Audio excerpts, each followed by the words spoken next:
আপনারা টাইটানিক জাহাজের নাম শুনেছেন? টাইটানিক জাহাজের 8 গুণ 10 গুণ বড় একটা জাহাজ আছে, আইকন অফ দ্য সি, আমি দেখে এসেছি।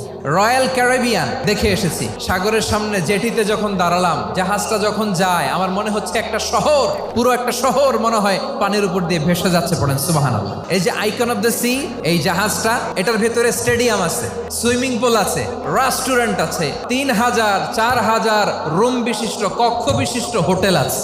এই সবগুলোর নিয়ে এগুলো চলে সাগরের দোলার মধ্যে, জলোচ্ছ্বাসের মধ্যে। এই সাগরের ভেতরে এই জাহাজগুলোর ভাষায় রাখছে কে?